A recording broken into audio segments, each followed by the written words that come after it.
Before zombies ran fast, they walked, stared, and haunted your nightmares long after the screen went dark. Tonight, let's travel back to the era where dread was slow, practical, and unforgettable. These classic zombie movies didn't rely on CGI, they relied on atmosphere, silence, and pure unease. As each title unfolds, ask yourself, which one would you survive?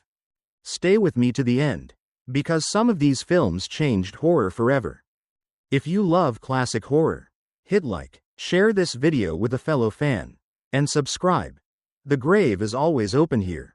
1. Dawn of the Dead, 1978. What if the safest place on Earth slowly revealed who you really are when the world ends? Would you recognize yourself? The doors slide shut. The escalators hum. Outside, the dead wander with empty eyes. Inside, the lights are still on. Dawn of the Dead doesn't rush to scare you, it invites you in. Lets you get comfortable, and then quietly asks a dangerous question. What would you become if survival felt like winning? From the first moments, Romero turns a shopping mall into a mirror. And before you know it, you're staring at your own reflection. As the survivors settle into their strange paradise, there's a seductive calm. Food is plentiful, music echoes through empty stores. You can almost feel the thrill of owning a world that no longer belongs to anyone else. And that's where the film gets under your skin. The zombies outside aren't just monsters, they're reminders. They return to the mall not because they're hungry, but because this place meant something to them when they were alive. Doesn't that thought linger a little too close to home?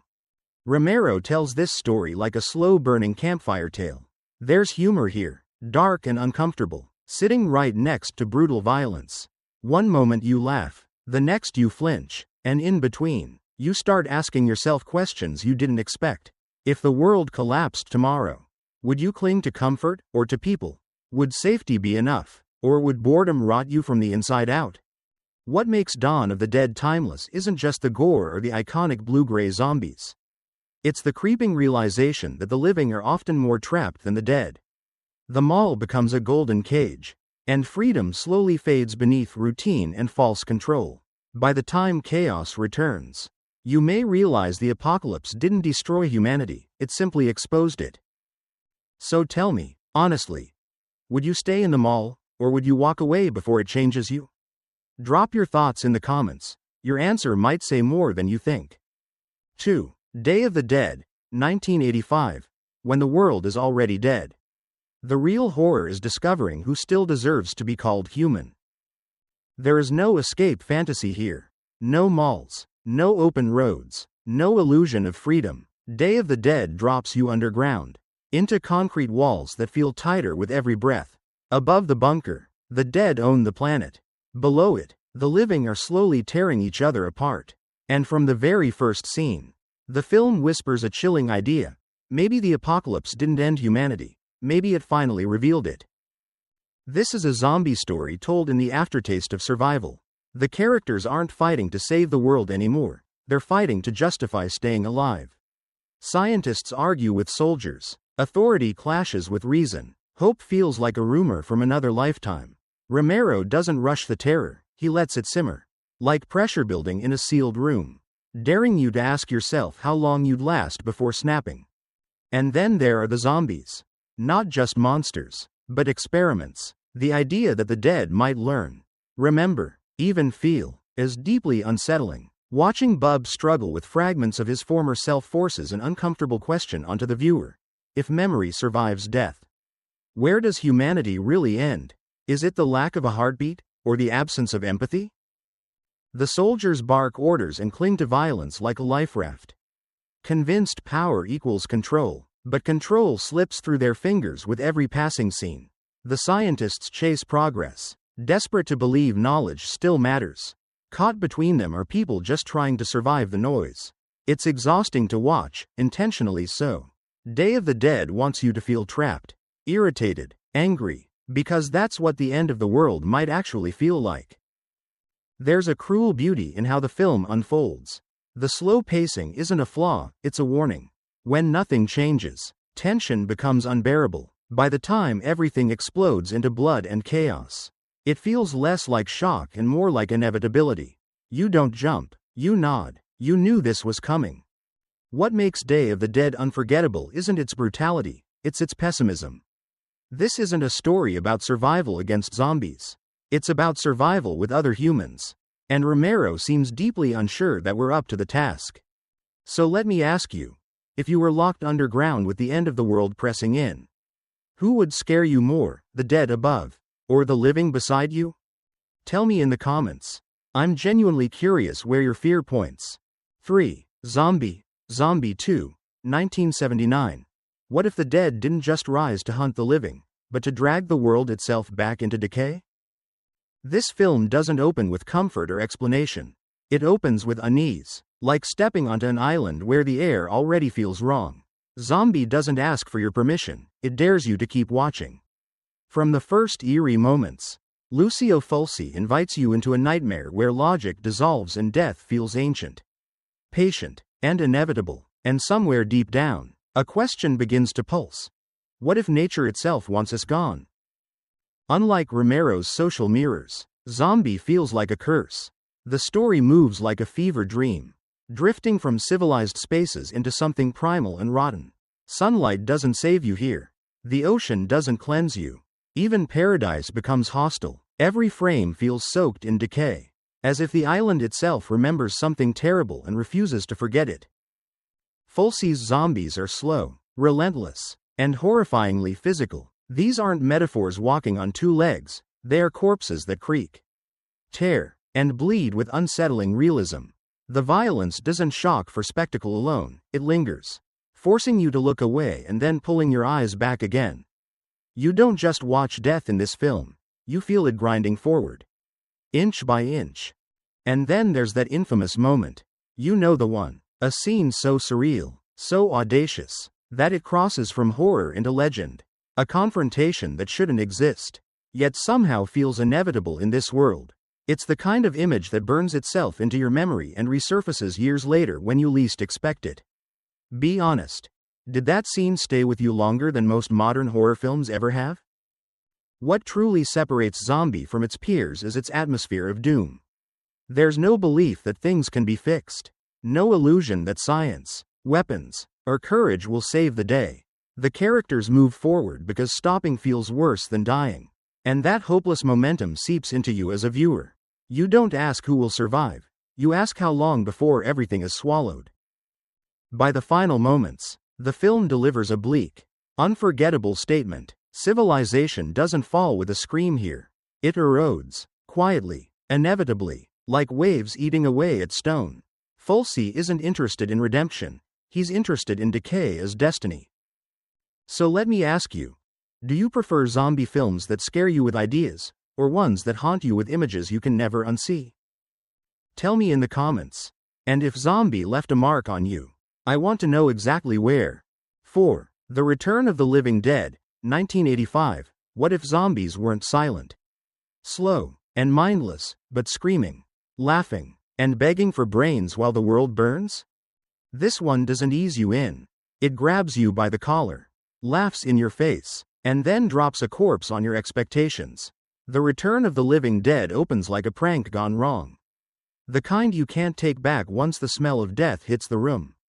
From that moment on, the film asks a wickedly fun question. How terrifying would the apocalypse be if it absolutely refused to take itself seriously? The story feels like a late-night confession told over cheap beer and bad decisions. A single mistake unleashes something no one understands. And suddenly death isn't just walking, it's talking. These zombies don't shuffle. They sprint. They think. They suffer. And worst of all, they know exactly what they want. When a corpse looks straight at you and explains why it eats brains, the joke curdles into something deeply unsettling. You laugh, then you realize you shouldn't. What makes this film so unforgettable is its tone. Horror and comedy don't politely take turns, they collide. One moment you're amused by punk rock chaos and cynical humor. The next you're watching genuine despair unfold.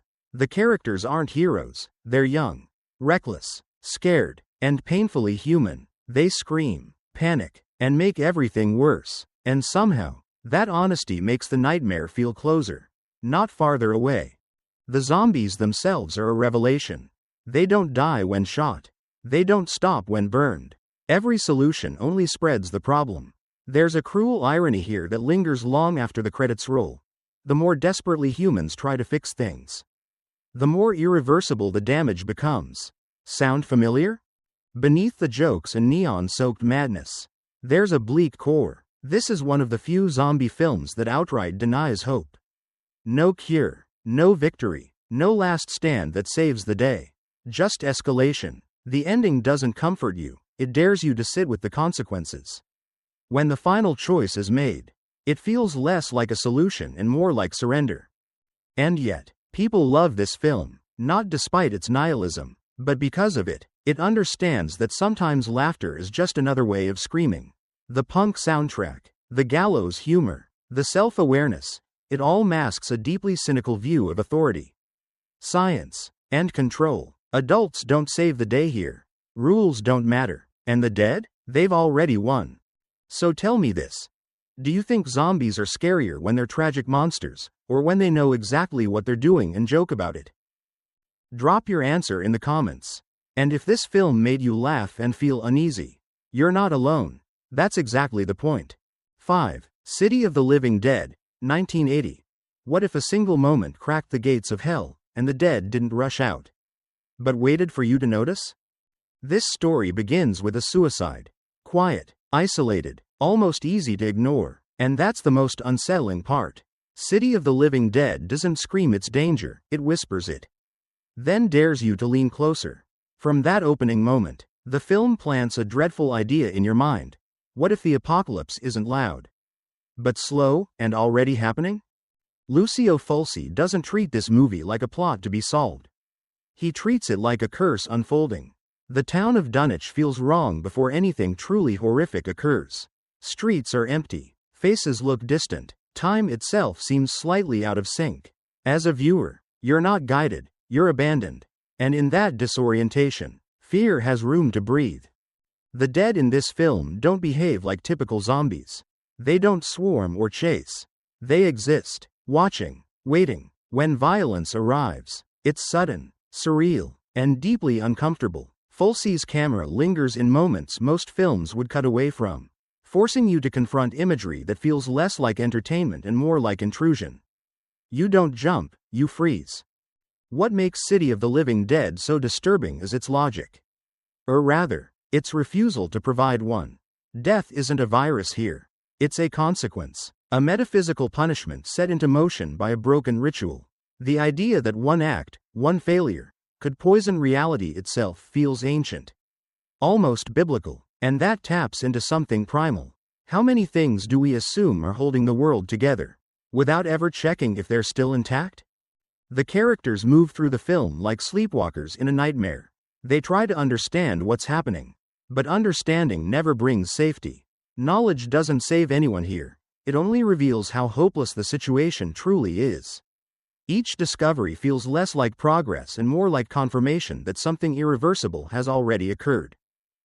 Visually, the film is soaked in decay. Fog hangs heavy, graves refuse to stay closed. And when the dead finally assert themselves, it's not with spectacle, it's with intimacy.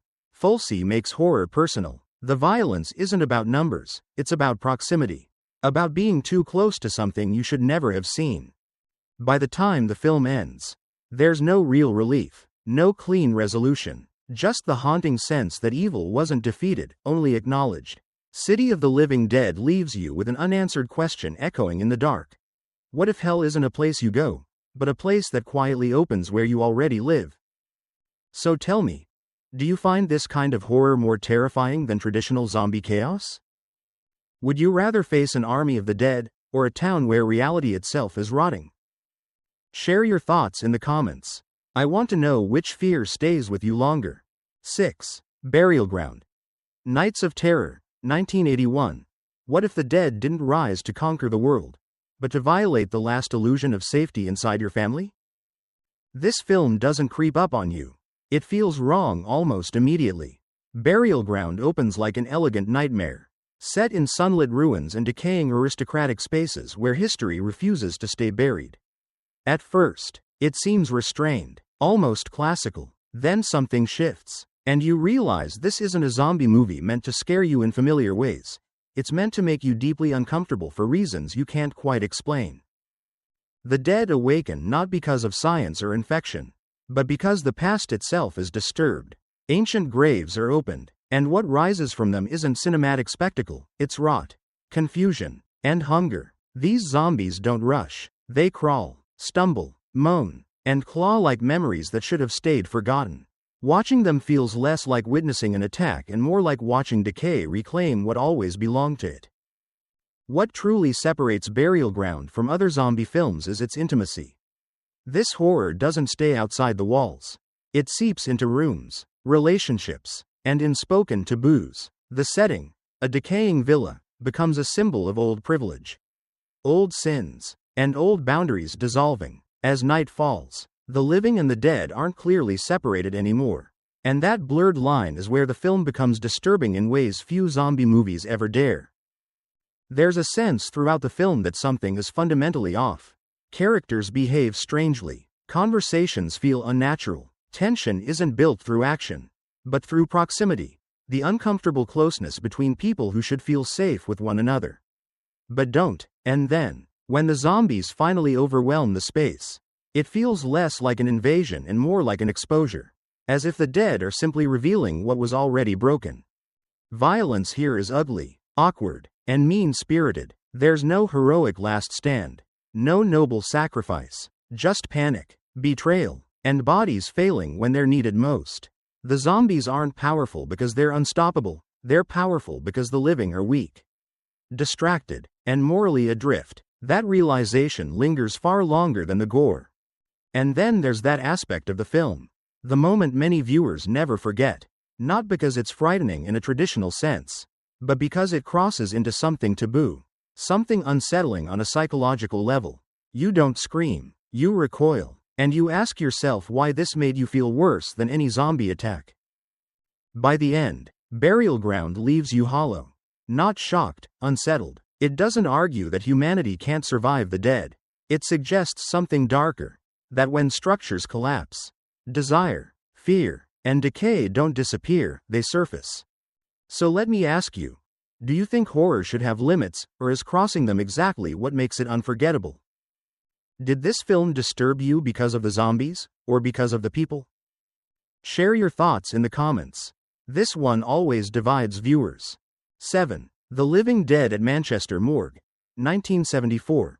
What if saving the planet became the very thing that woke the dead, and no one wanted to listen?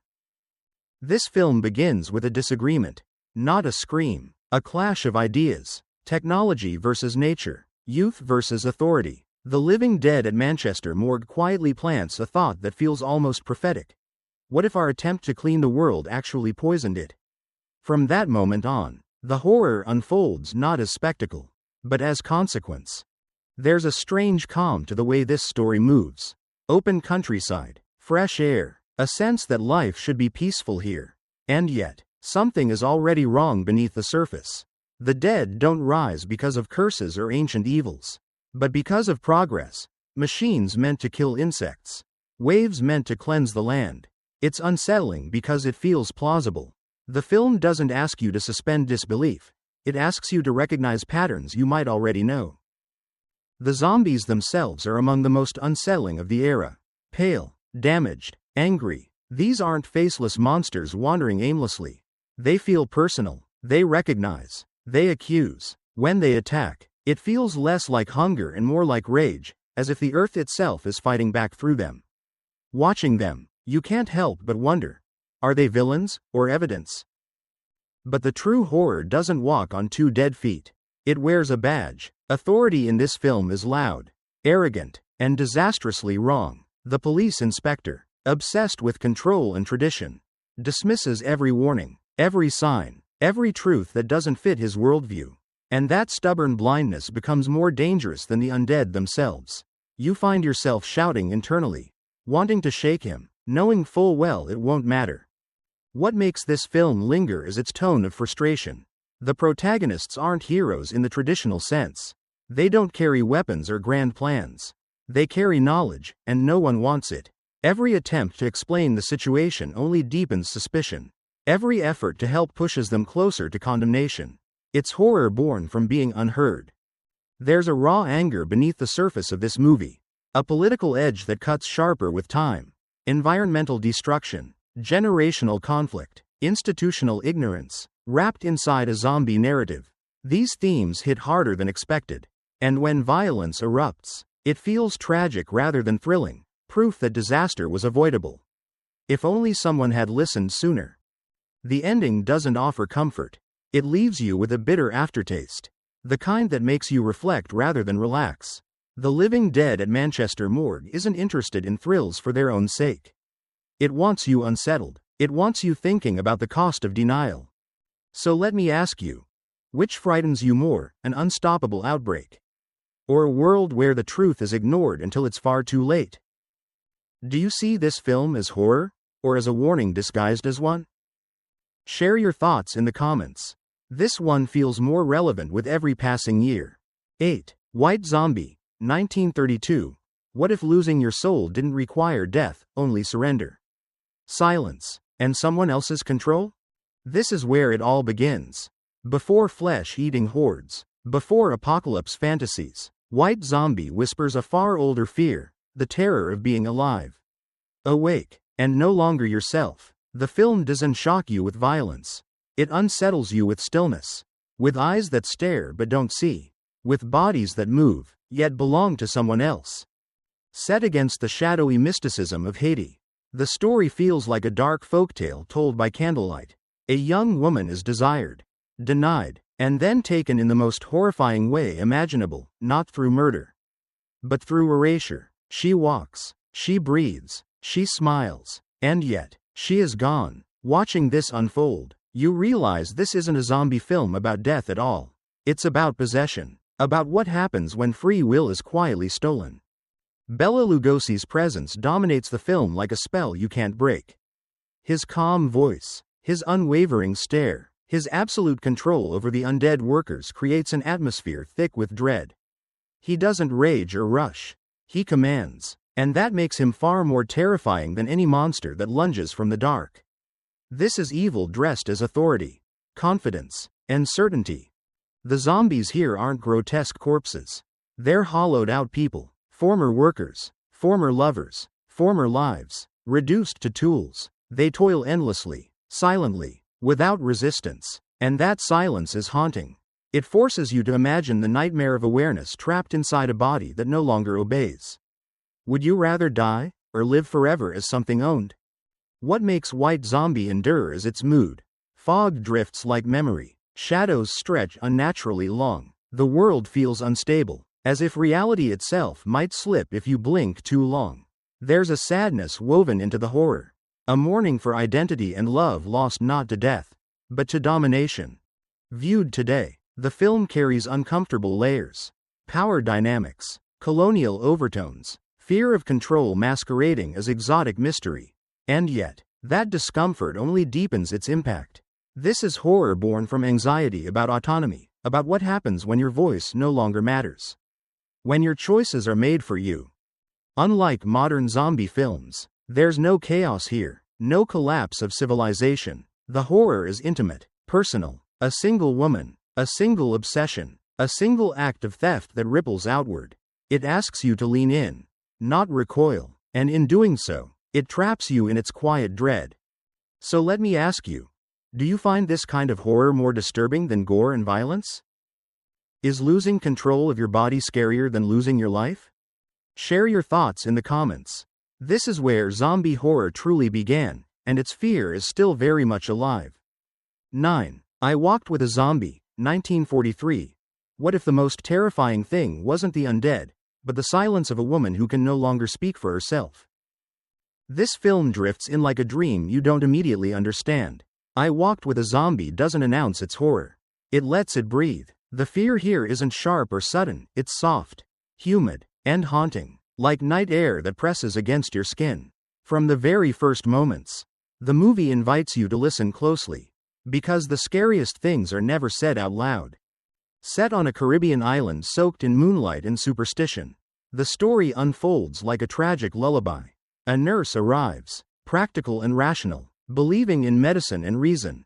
What she finds instead is a woman who walks, breathes, and exists, but isn't truly alive. And as you watch that silent figure move through candlelit corridors, a question slowly takes hold.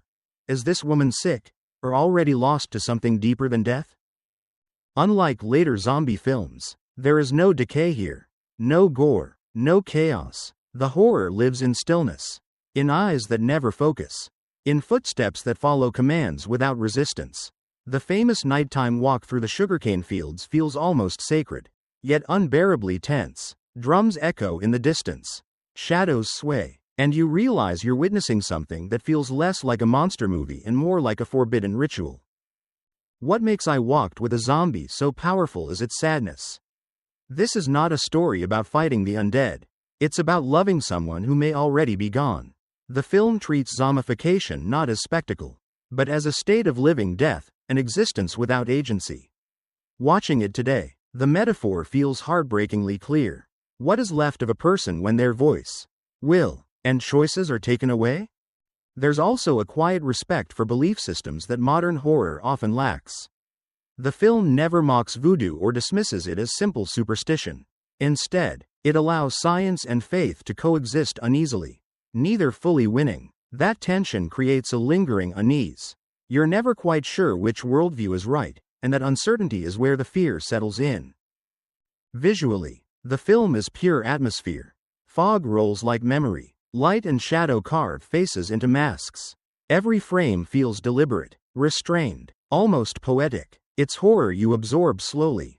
The kind that stays with you long after the film ends because it never demanded your attention, it earned it. And when the story finally resolves, it doesn't explode, it exhales. There's no triumph, no victory over evil, just acceptance, loss, and the understanding that some things cannot be fixed, only mourned. That quiet ending may be more unsettling than any scream. So tell me, do you find this kind of gentle, sorrowful horror more disturbing than violence and chaos? Would you rather face a monster that attacks, or a fate where you simply fade away while still alive? Share your thoughts in the comments. This film proves that sometimes, the softest horror leaves the deepest scars. 10. The Plague of the Zombies, 1966. What if the dead rose not to end the world, but to keep an old power alive at any cost? This film feels like a secret unearthed from deep underground. The Plague of the Zombies doesn't explode with chaos, it exhumes dread slowly. Like soil being brushed away from a forgotten grave. From its opening moments, you sense that something ancient is at work, something that never truly left. Only waited, and the question quietly settles in. What horrors survive simply because we refuse to confront them? Set in a fog-drenched Cornish village, the story unfolds like a Gothic curse passed from one generation to the next. Mines collapse, workers die, funerals pile up, and yet, bodies refuse to stay where they belong. Hammer Films wraps the zombie myth in period atmosphere, turning superstition, class, and exploitation into something far more unsettling than a simple outbreak. These zombies aren't the result of science or apocalypse. They are tools, slaves. The Walking Dead here exist to serve the living, forced back into labor by rituals meant to preserve wealth and control. Watching them stumble through the mines, you realize the true horror isn't that they're dead, it's that even death isn't enough to free them. That idea lingers like a bad taste you can't wash away. The film's villain doesn't rant or rage. He hides behind respectability, tradition, and secrecy, and that makes him terrifying. This is evil that survives by blending in, by convincing a community that suffering is normal, necessary, even deserved. As the mystery unfolds, you begin to see how fear and silence become accomplices, how entire villages can rot from the inside while pretending nothing is wrong. Visually, the movie is rich with atmosphere. Graveyards soaked in mist, coffins pried open by moonlight, faces half lit by torch flames. The zombies themselves are iconic, pale, hollow-eyed, and eerily obedient. They don't attack with rage, they move with resignation. And somehow, that makes them more tragic than terrifying. You're not just afraid of them, you pity them. What makes The Plague of the Zombies stand apart is its moral weight.